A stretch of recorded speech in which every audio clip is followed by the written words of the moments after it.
Welcome to the Peace Over Pain podcast with Dr. Kevin Reese, where we examine the body as a whole unit and move people from health burdens to health miracles. So get your questions ready, because the show starts now. Good morning and welcome to the Peace Over Pain podcast. It is July 5th, 2022. I'm your host, Joe LaChance, and I'm here with the author of Peace Over Pain, Dr. Kevin W. Reese. Welcome, Dr. Reese. How are you today? Happy New Day, Joe. I'm excited because I trimmed my ears today. And as an older gentleman, sometimes we got to take care of our ears. So. Well, yeah, I had to do my nose yesterday, believe it or not. So I understand that. But before we get started, I just wanted to remind people that we will be taking your questions at around 10:30.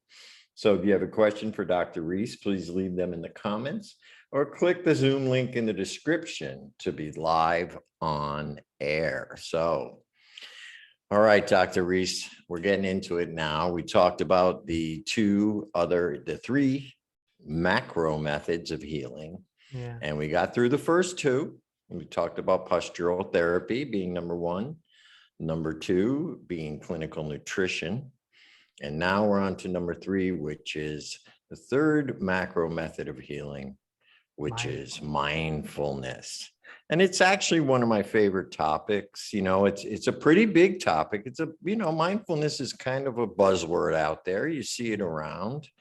And, but a lot of people don't know what it is and what it entails. They think about, mindfulness is meditation and yoga and inspirational quotes, memes on the internet, things like that, chanting or their spiritual practice. I think a lot of people, correlate their spiritual practice with mindfulness. Right. And I think there's more to it than that. I think it's an overall philosophy and an overall way of life. So explain a little bit about your version of mindfulness. It's a non-religious method of managing your thoughts, your emotions, and your surroundings and your circumstances. Right. In other words, not letting your onboard computer, which we call a mind, hijack your life. Right. That's the simplest way that I can put it. And so many people are suffering with anxiety or depression, and it's not necessary. And I know that triggers some people, but thankfully, I like triggering people. I kind of have that ability myself. But so you're, because I know a lot of people, they go visit a psychologist or a psychiatrist and they say, I'm suffering from depression and things like that. And depending, a psychiatrist is going to tell them, well, it's a chemical imbalance, and you need a pill, you're going to need a pill. Well, a chemical imbalance would take us back to last episode. I was just going to make that correlation. Nutritional deficiency. Right. I was just going to, that was where I was going with that. So, if you took care of the nutritional deficiency along with some mindfulness, you wouldn't need those drugs. You wouldn't need to visit that psychiatrist every week and pay him, and you would be able to do self-care, really self-care and know how to do it right. So, you talk about the brain being an onboard computer, and I love that, I love that analogy, because we really are. If you really look at it, we have a hard drive basically where we store all of our memories, we store our information in there. And then we have like a motherboard, right? Which would be like the brain itself, actually. Yeah, and the spine coming off of it. And the spine coming off of it, right? And then, the heart would be the power source, They all have a power source. Our eyes are the screen, so if you really look at it, we really are. And even some of the terminology we use for computers is used for humans, Yep. And so what do you do with a computer, right? I would say, like, when we're born, our hard drive is pretty blank except for the base programming. And Right. and when you say, as a computer, we are programmed. And I think people need to understand that we're programmed from day one. Mm-hmm. It's in our DNA. We have base programming that keeps our heart beating, keeps our lungs breathing, keeps our, circulating, dictates when we sleep, when we eat. These are all programmed into us from birth. So that's your base programming, right? It's like animal programming. Yeah, it's like well, yeah, I liken it to the animals.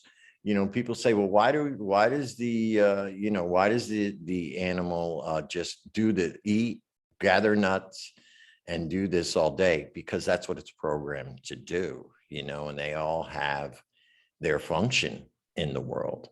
And what are the bees? Why do the bees just know what to do?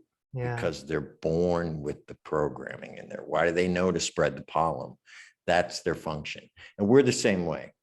So anyway, you get born with the base programming, but then you become programmed, right? Yeah. Basically, it really starts around 2. That's when the ego kicks in. And that's what they call the terrible 2s. Right. Where you And start having a will of your own a little bit. right. And it's like I describe in the book, if you take a toy away from a child, a 2-year-old, there's usually a big temper tantrum. Yeah. That's a lot of mental pain. And this carries over into adult life, and people don't like to lose things or have things taken away from them. Right. And even It's that, all programming. It's all right. And even that programming. phase, that terrible 2, is kicked off by the programming in your genetics. Yep. That's even programmed in your growth throughout life, your puberty, programmed in. That doesn't, you know what I mean? Yeah. That doesn't just happen. And so 2 years old, right? You start to become, programmed. Let's say you start to learn different things. You have your own will. You've probably been starting to learn right from wrong, right? Yeah. But your main programmers are Mom and dad. I mean, to begin with, right? it's totally mom and dad. That's why when we get older, we have, not everyone, but a lot of people have resentment towards mom and dad, or they have all these issues because these are the first 2 human beings that we want approval from. And the interesting thing about it is they're running off of their programming. Right. So Right. it's not even their fault. And so when we understand this, when we come to this understanding, you start to get free because you stop blaming people. Right. And like, I caught some slack recently because I made a comment about, when the shootings happened recently. I mean, there's been a bunch, but the one in Texas, the one in Buffalo, Right. where I, didn't blame the shooter, and some people were like, but the shooter is running off of their programming. Right. So Right. instead of becoming a victim and falling into victim-oriented thinking, it's better to have the mindfulness and the understanding that every single human being is programmed. Right. And in that programming is going to be mistakes and flaws. Right. So these young men are acting out by shooting, okay, and they're killing people. Of course, that's not thumbs up, but your programming is not that far off. So yeah, maybe you don't go kill someone, but maybe you yell at someone, Right. or maybe you criticize people, Judge people. you judge people, or you maybe you steal from people, or Get maybe violent. Punch walls. Even you punch walls, fight with people. yes. So Yeah. we're all very flawed, and some people just take it all the way and they murder, they steal, and that's all programming. And this is highlighted very nicely in the movie The Joker, Right. where the man went through so much stuff, and then society kind of cast him away, and then he finally said, screw it, okay, here we go. And he freed himself. Right. But not to get too off topic here, but our programming typically happens from 2 to 12. 2 to 12, So but it does continue. it does continue. So by the time you're 13, Puberty. you're pretty darn programmed, and you have what we call an ego. Mm. And an ego is basically your identity. It's your Right. false self. It's your created self It's that not, you use. Yeah. yes, it's not Yeah. even real. It's just, it's our computer created it. A So persona, like, yeah. right. So when I was 13, 14, I was already thinking I'm going to become a broadcaster. Mm. And I was already thinking, I'm going to broadcast for the New York Yankees, or become a VJ, like, like someone on MTV. And that sowed my ego. And so I knew exactly what I was going to do come 16, 17, go into broadcasting school and then go into college, etc. So everyone develops this ego and this identity, and their likes and dislikes are there, their desires are there, their dream. Everyone talks about the dream. So in the book, I call it dream-based reality. Right. And of course, that's an oxymoron. That's because we're living in a dream world, an illusory world. Because of the onboard computer. Right. Right. So the computer, if the computer takes over, and you as a human don't understand that you're not your computer, right, then you get caught in the dream. Exactly. You operate as if that is the real you. That's right. Why you get offended. Yeah. That's right. Exactly right. When it's not, it's like your persona. And people don't, the word persona in Greek, mask, right? Yes. It's your mask. It's like your avatar that you have for this video game, this simulated, I'm getting deep, but this reality, it's like your avatar that you're using to play this game. Right. And like you say, the programming comes from your parents in the beginning, but I don't think a lot of people realize the other sources of it. It can come from school. That's a big one. School's a big one. Once you go to kindergarten and school, I can't speak for other areas, but here in America, they're basically preparing you for our jungle, our wilderness, which is called capitalism. Right. And so in capitalism, you have to compete. And this is our wilderness. So the rabbits and the squirrels and the coyotes and the foxes, they're all out in the wild and they're all surviving in their own way. Our survival in society is capitalism. We all have the opportunity to get rich or poor. Right. Depends on our programming. A lot of it depends on our programming. That's right. Yeah. So there's been a lot of people who grow up poor and end up rich. Because they changed the programming. Right. They consciously switched the programming, which will bring us to mindfulness in a second. But I just want to wrap this up to say, you said it from usually age 2 to 12 that you get your main programs. You pretty much have developed your ego by then, and your personality and your identity. And the sources of programming are, like you said, parents, school, government, Yep. media, Media. huge programming, especially nowadays. And now it's even social media. People don't realize the influence that kind of stuff has still, even at age 30 or 40, on their brain, and how it's still programming them a little bit.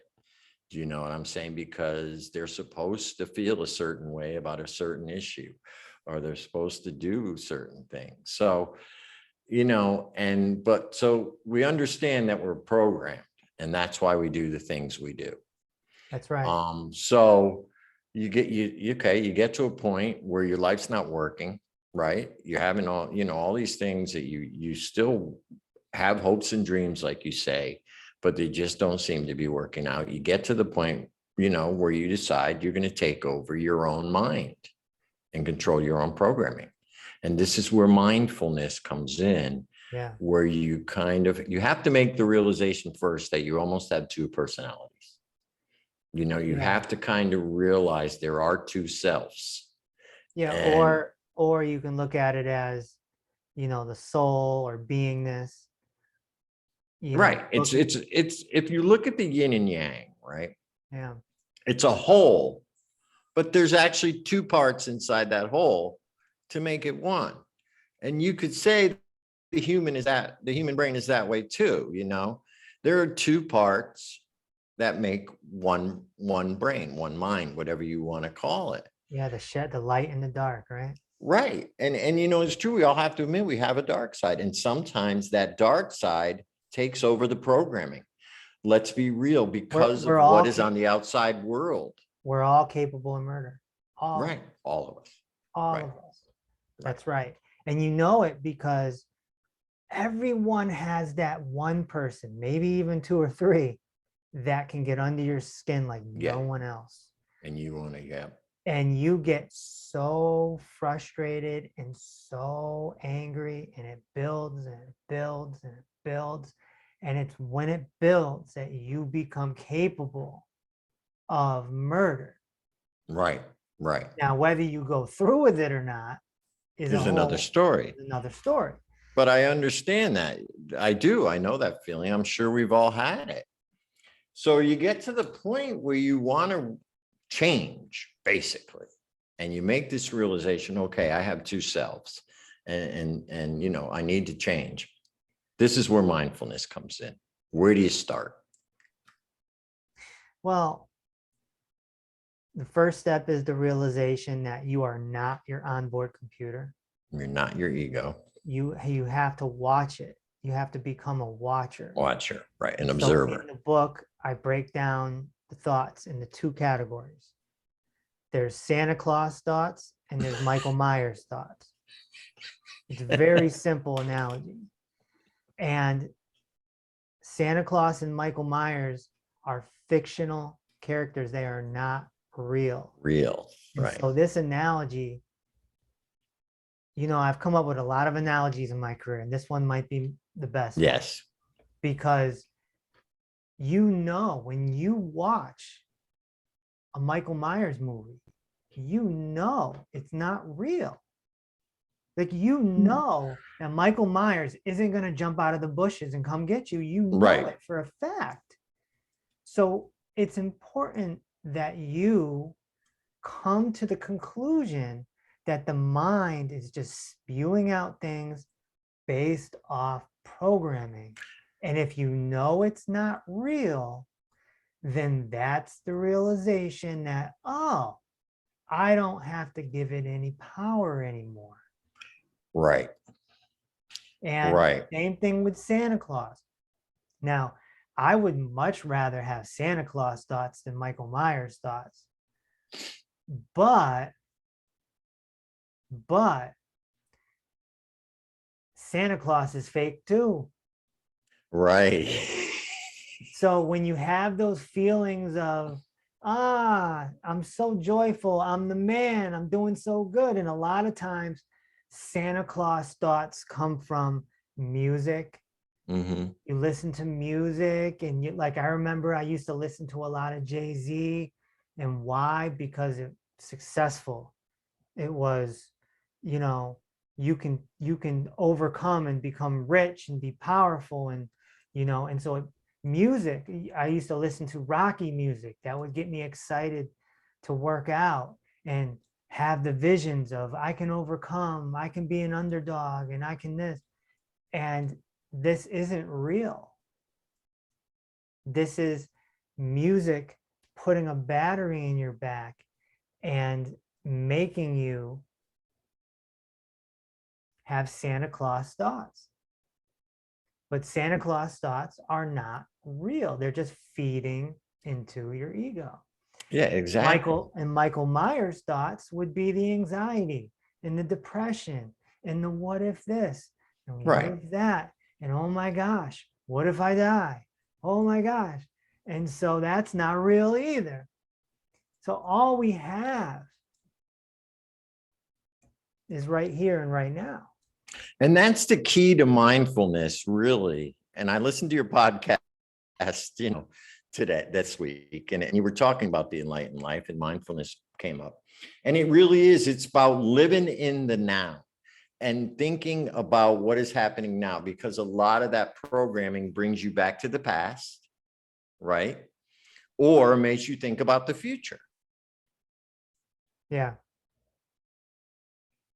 So, Yeah. The people with anxiety is a symptom of fear. right. And fear is in the future. There's no fear in the past. No, it's more like remorse, sadness, the other negative things. Right. And so we're in dream-based reality. And, this relates big time to the Peace Over Pain clinic and book and all that, because when you don't feel good, when you're in pain and discomfort, and your body's doing things that maybe you're not used to, the mind can jump in Mm-hmm. and make it worse. Right. Right. And so we have to nip this in the bud in Right. order to heal this. The body can heal Follows the mind. through the mind. Yes. And so, that's why I bring that's why we have the 3 macro methods, and Right. in order to heal faster and more efficiently. But the example that I like to use, we can all relate to, and that's horniness. Right. Okay? So let's all be adults here. When you have a sexual fantasy, the body has a sexual reaction. Yes. Right? Like it's reality. Ladies, you know what I'm talking about. Fellas, you know what I'm talking about. Right. I don't need to give you details. You know exactly what I'm talking about. So, knowing that, we can make the conclusion that the body follows the mind. Yes. Now, it's the same thing with anxiety. The mind goes here, the body goes there. And illness. And illness. So, same with depression. The mind goes here, the body goes here. Right. And so we're creating quite a bit with our onboard computer, and this needs to be taken care of just as much as drinking the 90 essential nutrients, and just as much as doing your postural therapy. This is all a complete and holistic approach to healing the body like nobody's ever really seen before. Right. No, I agree. And I'm using it myself, and I've seen results. So All right, so let's get into a couple methods. How do you take control of your mind? How do you, I mean, I have my own certain methods, but there are certain ones that you lay out in the book. And so let's go through them real quick. How do you do it? Well, first and foremost, my first spiritual mentor always told me to never use the word control. Mhm. He said it's more restraint than control. I'm not so sure we can control the onboard computer. It acts on its own, just like the body acts on its own. Right. I can't control the thoughts No, unless what I'm does Andy focused say? on something. You're listening. You're not really thinking. Right. That's Right. right. You're listening to the computer spit out all this stuff. Right. Right. Our buddy Andy would call it the vomit box. Right. And it's just gonna do this and that and and you just watch and listen. Don't pay no mind. That's step one. Mhm. That's step one. In the 120-day program that we have, I give people what I call the thank you meditation. Thank you meditation works.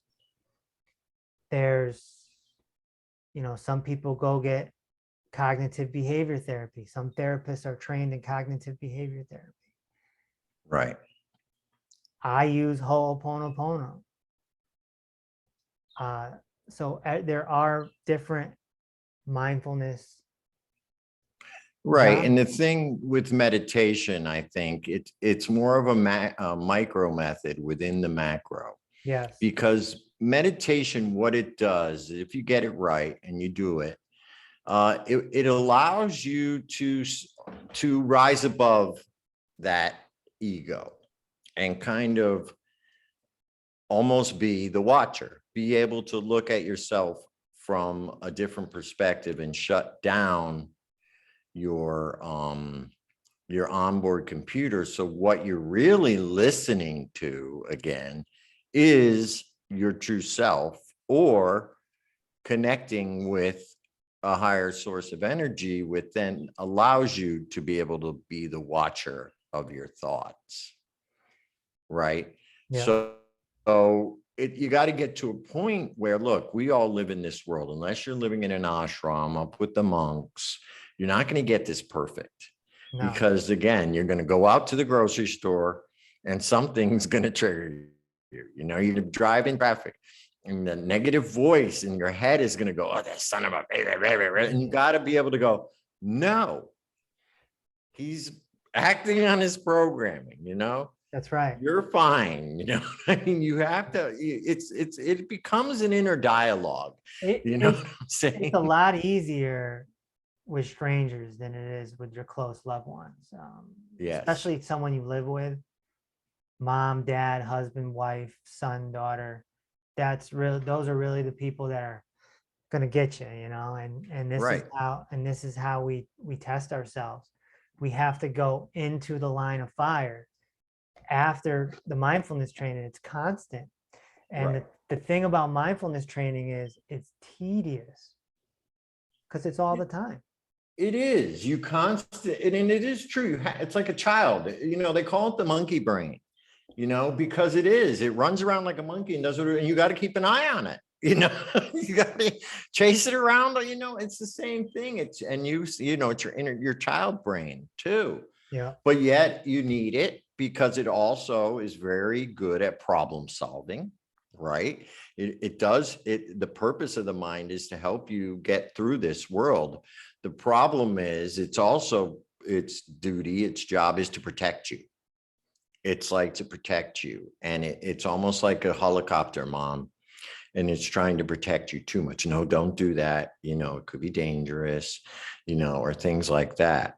So you got to look at it, like a different part of you. And, the more you watch it, the better you get. And I know in the book that you go through a bunch of different techniques on how to do it. But we're getting to the point where we're ready to take some questions and stuff. Okay. So before we do that, Do we I have just somebody? We have somebody that there's somebody in actually the waiting room. We're going to bring her in right after this message. nice. Finally, someone's brave. Someone got brave. So let's play this message. Have you read Peace Over Pain yet? This short but powerful book reveals how to eliminate chronic pain and or illness faster than any other known therapeutic approach. Download the Peace Over Pain book for only $4.95 and gain instant access to the ebook version, audiobook version, and a video training with Dr. Reese. Go to peaceoverpain.com and start reading or listening right now. This is the information you've been praying for. All right. So it's time. We're going to do our question period. Do you want to go with the guest first?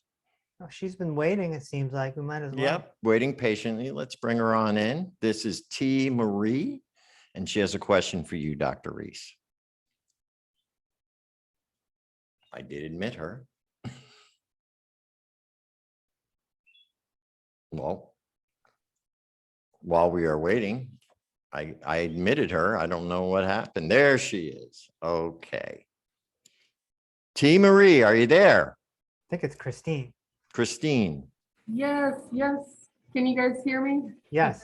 Yes, we can hear you. Hello. So I am unable to be on camera this morning. Oh, Oh, we just we, lost her. we lost her there. Man, She must have a bad connection. I was Call back excited. in, T. Please try it. If you have the Zoom app, use your Zoom app. You can download it on your phone. But I was excited to have someone on. It's like being lost in the desert, and it's like a human, Right. water. All right. Well, we can go with a question we got on the internet. Sure. And we'll start with that. So our first question of the day came actually this morning from a Renee Green. And she says, what would be the cause of a thyroid nodule? Thyroid nodules, probably a pocket of lymph, Hardens up. Yeah. Most nodules and cysts and tumors and things like that is just lymphatic fluid sticking together.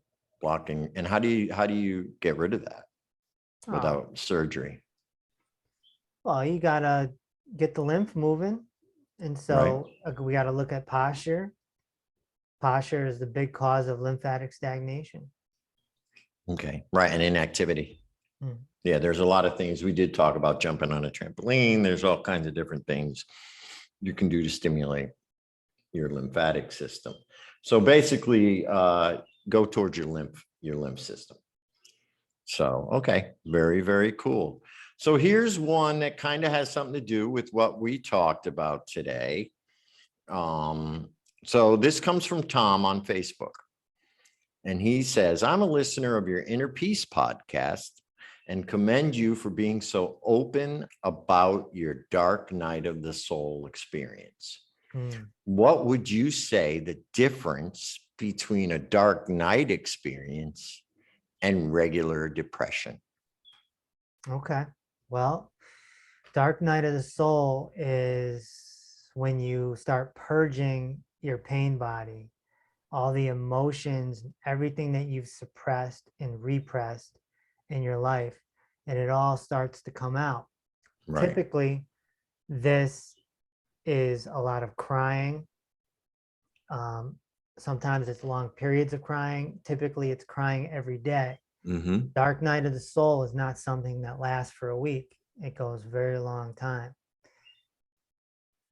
And it's an opportunity to get into your mindfulness and to really start working on yourself.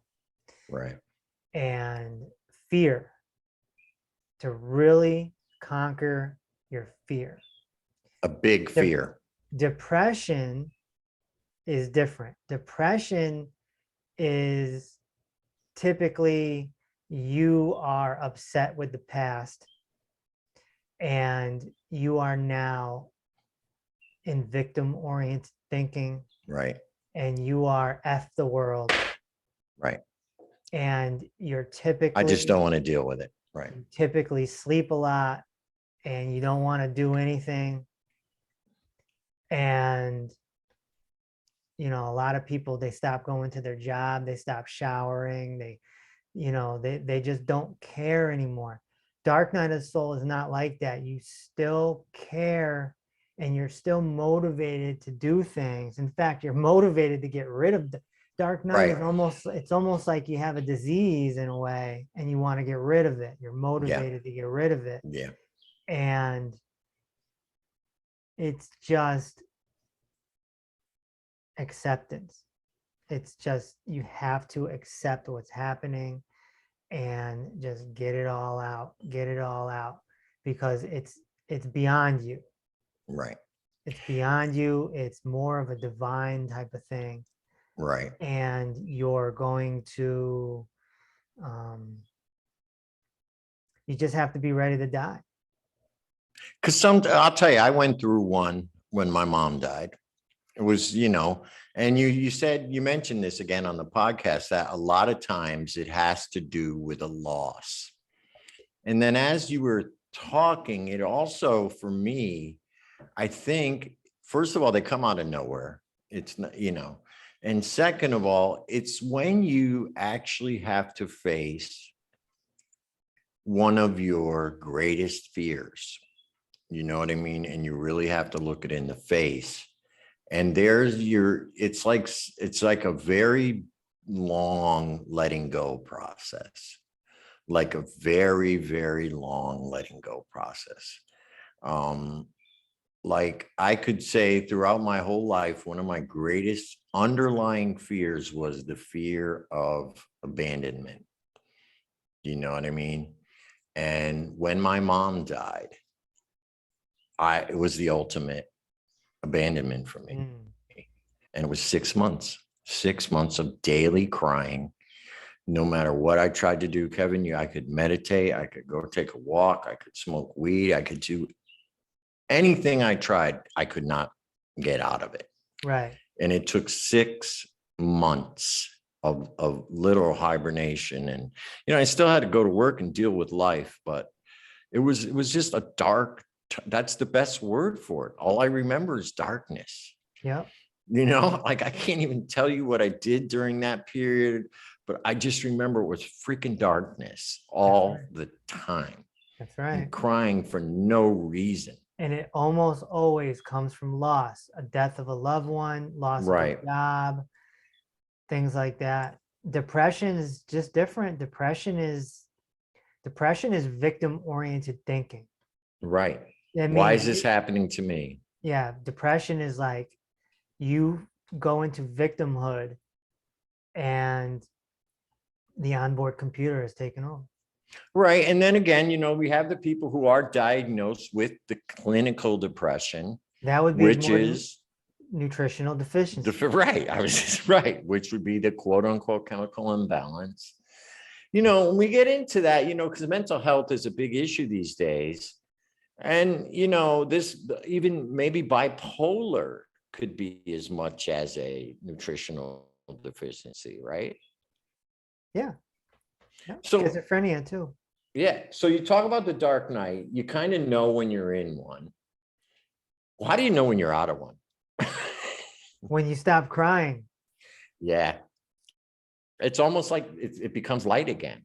Like the world starts to lighten up and you can almost see through this curtain that was in front of you. Yeah. That's absolutely. You start to, every time it happens, you get, your heart opens up a little more. Right. Yeah, absolutely. It looks like Christine T. Marie. I don't know what her name is because it's different every time, but it looks like she's back. Okay. Well, let's let her in and hear her question. I guess it takes a minute to connect. There we go. All right, T, how are you? Sorry we lost you.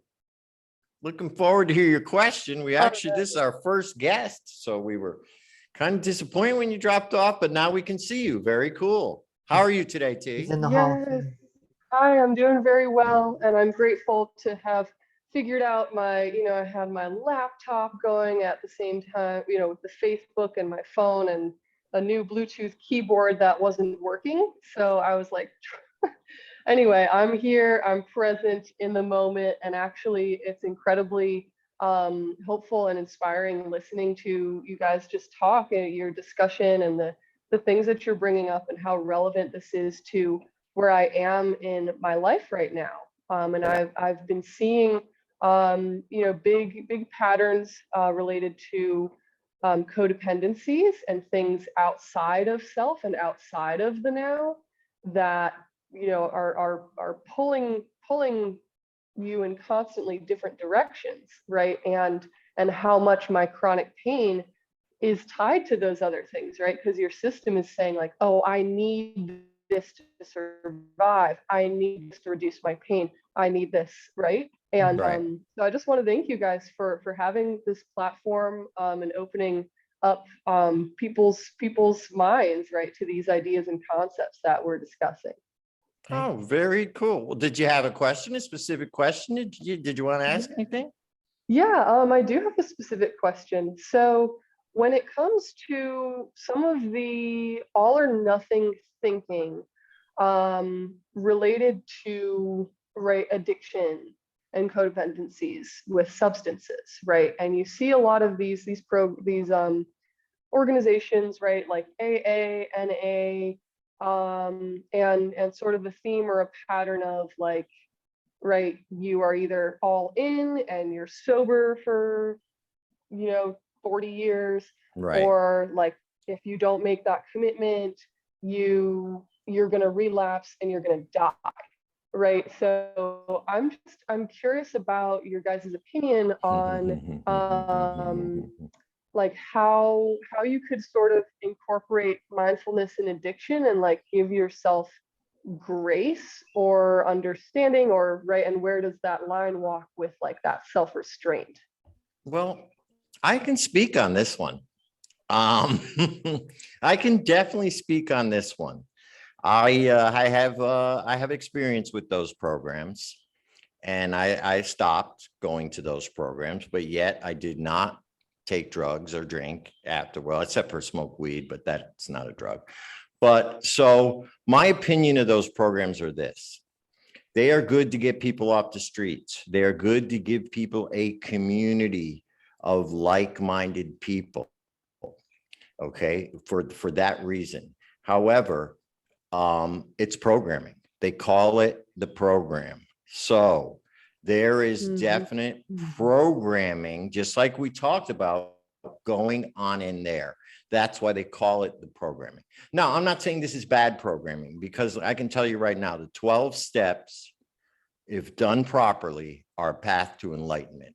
Okay, on their own, with that, take out the alcohol, use them, and they can be a path to higher consciousness. Okay, that is the 12 steps themselves. The problem is with AA, it's just like a religion where there becomes the people themselves bring in their own doctrines, their own beliefs. So that whole fear mentality of, oh, no, you're good. If you go out and you leave the meetings, you're going to get high and you're going to have a relapse and all that kind of stuff is not true. And part of the reason I left, and I'll be honest with you, because I wanted to prove it wasn't true. You know what I'm saying? So for me, I think those programs are good for beginners. Like they say in there, take what you want and leave the rest, because they talk about one day at a time, living in the now. There's some good things in there. Intellect over emotion, good stuff. The serenity prayer. The serenity prayer, right? So there's good elements of there, but again, make no mistake about it, it is programming. They call it the program for a reason. I don't have direct experience with that, but right, I am a sitcom connoisseur, and I love the one Mom. And it's a good sitcom, and there's a lot of similarities with Ho'oponopono, Mm-hmm. because in Ho'oponopono you have to make amends. Exactly. So it's similar, except you don't have to keep going into meetings. And so Right. you keep you in addiction programs like that, you find this theme where it's people almost become addicted to the meeting. It's I need the transfer of meeting. addiction. I need a meeting, right? Mhm. I need a meeting. You're in a town, strange town, and you're like, I need a meeting. Let's find the meeting. We need a Right. meeting. And so Or your sponsor, right? Like, oh, I got to call my I need to sponsor. write that. Right. That's right, like your guru. right. So, I know the 12 steps have helped a lot of people, so that's great. But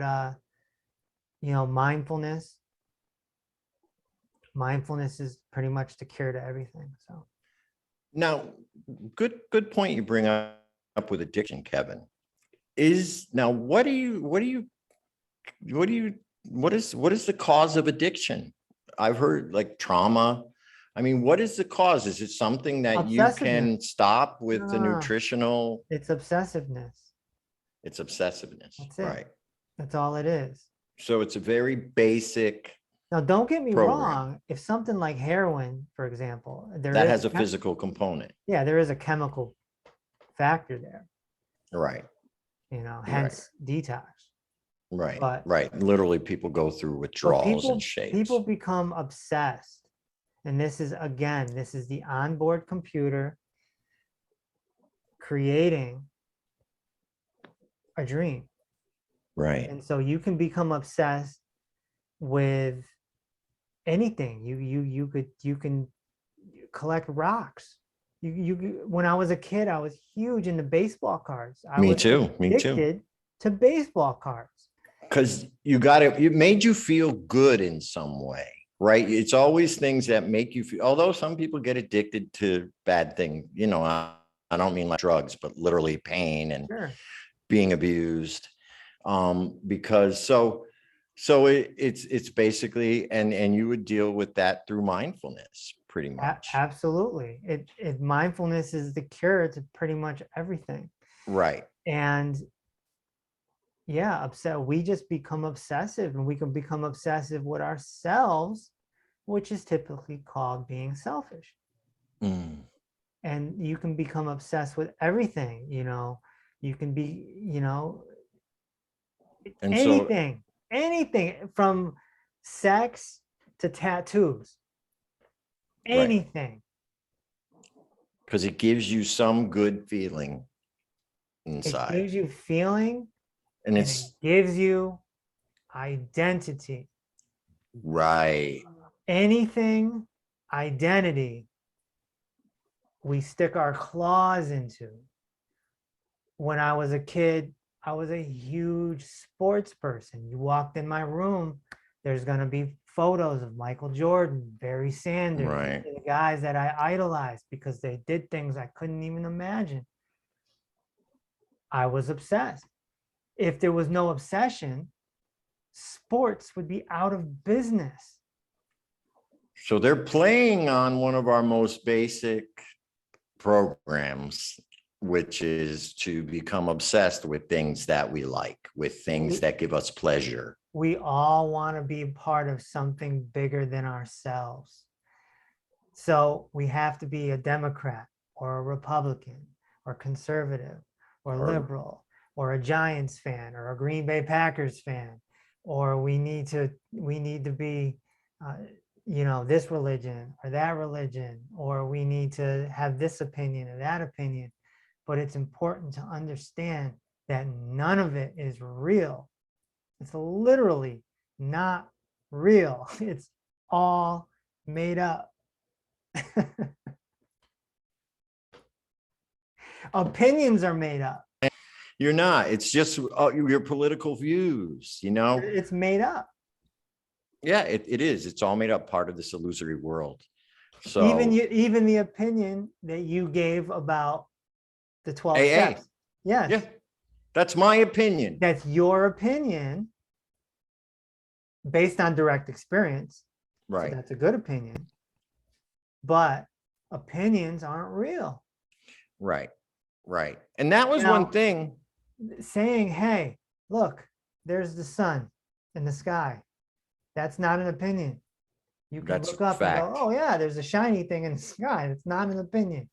Right. That's a fact. Right. It's a fact.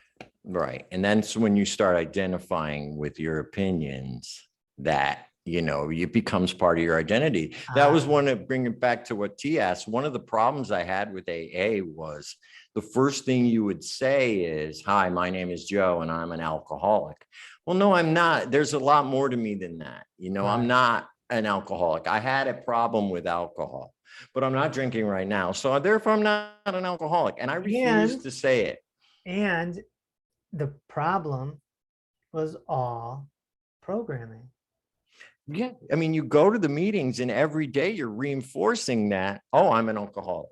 Oh, I'm an alcoholic. Every single time you go to those meetings, it's reinforcing that. And how are you ever going to get over that? Because there's always that identity that's associated with being an alcoholic. That's right. Do you know what I mean? Right. And so, yeah, you have to give up that identity. No, you're not an alcoholic. You had a problem with alcohol, but now you're moving forward. You know what I mean? You're moving. And as long, you look, I'm not saying you should try, oh, let me have a drink here. If you had a problem, then you stay away from it. You know, it's like if you had a bad relationship with somebody, of course, some people do keep going back. But the thing is, you break up. And you got to break up with the drugs and you got to break up with the alcohol and say, thank you very much. I learned a lot, but it's time to move on. Right. How was that good, T?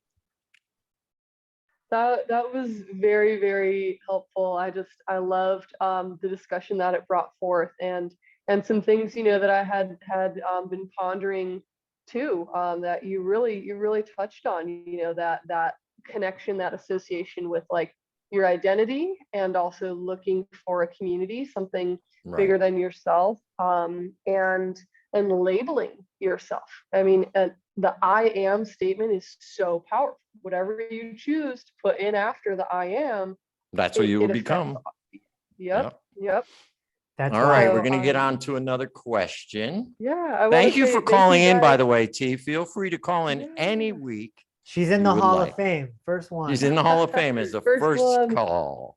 And, I love it. Well, Joe is one of my good friends here on VX, and I love seeing you like just in your authentic, like your passion here. It shines, and I love seeing this. I'm definitely gonna go back and listen to the other podcasts, and I'm gonna buy this book on audiobook. Because I'm almost finished with another book. It's called The Way Out, and talking about some similar strategies related to chronic pain. And so this is all just like falling into alignment, on the same page, literally and figuratively. So it's a pleasure to meet you, Dr. Reese, and to be the first one to just like, propel this. I hope this gives it even more momentum moving forward. Thank you so much. And you made me blush. I appreciate that. Thank you for being here. All right, T, we will see you soon. All right. Hasta luego. I'm going to stay on. Yeah, you could stay on and listen. But end the video. Okay, sweet. Yeah. All right. All right. Bye, guys. So we got one from Josh on IG. And it is, can scoliosis be reversed? Absolutely. Okay. So the muscles are pulling the spine to the side. And so what we need to do is we need to get the muscles more functional, and then the spine will slowly start to get back to normal. Scoliosis is, especially if we get it in a young person. Right. If somebody has scoliosis and they're, let's say, 12 years old, less work. Right. If they're 70 years old, more work. So yeah, postural therapy can definitely bring that back. And then of course we would hit them with a protocol, get them on the right nutrients, and get in the 90 essential nutrients, we got a ton of calcium and magnesium, and yeah, we get that going. You could get that going, right? So that's all. And it seems that it would be, it's a postural issue. Yeah. So, okay, good. So there's the answer for that. Okay. Now here's one.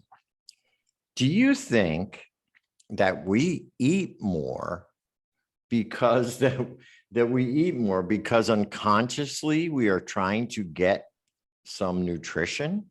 Absolutely. Yes. So if you notice,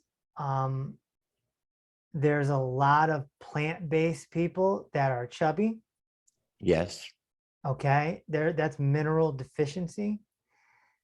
And a lot of people that are chubby or obese who are in the gym and they're on the treadmill and they're working hard and it's just not happening. And that is typically a mineral deficiency. Once you start putting it into your body, you eat less because your 90 essential nutrients are being satisfied by the body. And then now you're just eating some food for some satiation and some Right. energy, So in other words, this is taking care of the nutrition. And then the food is just allowing you to walk and talk and get some energy. And Right. I So can you eat relate. more to get, right. Yeah. I can relate. I mean, you can go back and look at photos of me and 10 I years. remember.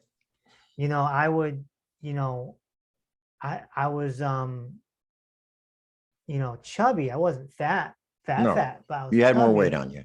I was chubby and, I was nutrient deficient. So I had to nip that in the bud. And now I'm, always around 170. So. Right. Same with me. My weight has fluctuated quite a bit throughout my life. But that's an interesting correlation. That's something I never would have thought to be the same, to be a reason. I just thought people, were hungry. But okay, so we have one more question here. Mhm. And this is a quick one.